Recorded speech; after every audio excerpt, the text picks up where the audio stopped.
मुख्तार अंसारी पर money laundering का case दर्ज करने में जिन 3 मुकदमों को आधार बनाया गया, उनमें से एक सरकारी जमीन पर कब्जे का है।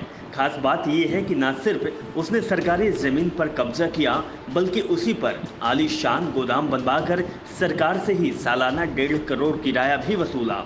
मामला संज्ञान में आने के बाद पिछले साल मऊ जिला प्रशासन ने करोड़ों रुपए के इस गोदाम को सीज करते हुए मुख्तार की पत्नी सालू समेत 5 के खिलाफ एफआईआर दर्ज कराई थी। मामला मऊ जनपद के रैनी गांव का है। करीब 10 साल पहले मुख्तार ने गुंडई के बल पर औने पौने दाम में भूमिहार यादव और अनुसूचित जाति के लोगों से करीब 15 बीघा जमीन खरीदी।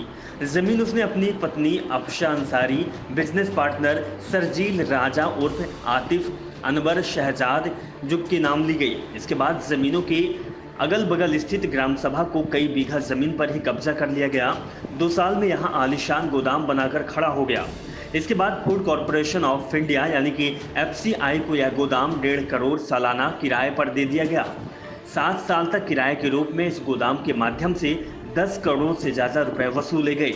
पिछले महीने ही गोदाम का कुछ हिस्सा सीज कर उसे पुलिस ने कुर्क कर दिया था।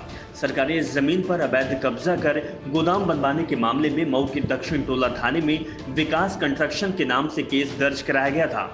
सूत्रों का कहना है कि जिस विकास कंस्ट्रक्शन के नाम से सरकारी जमीन पर कब्जा कर गोदाम बनवाया गया, वह मुख्तार की शैल कंपनी है, जिसमें पर्दे के पीछे से उसका ही पैसा लगा हुआ था।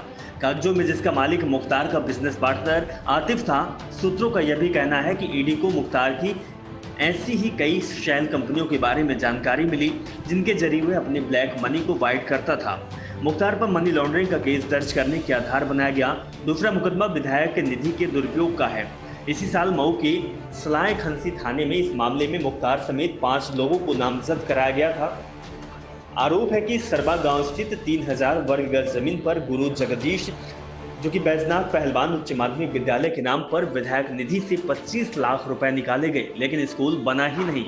जिस जमीन पर स्कूल बनाए संबंधित प्रस्ताव के तहत विधायक निधि से धन की निकासी की गई, उसके एक हिस्से पर महज 4 दीवार उसकी, जबकि दूसरे हिस्से पर केले की खेती की जा रही थी। शिकायत मिलने पर सीओ ने मामले की जांच की और उसकी रिपोर्ट के आधार पर तत्कालीन इंस्पेक्टर की ओर से मुख्तार, उसके सहयोगी ग्राम प्रधान बैजनाथ यादव समेत 5 के खिलाफ रिपोर्ट दर्ज कराई गई। इस मुकदमे में मुख्तार को आपराधिक षड्यंत्र का आरोपी बनाया गया था।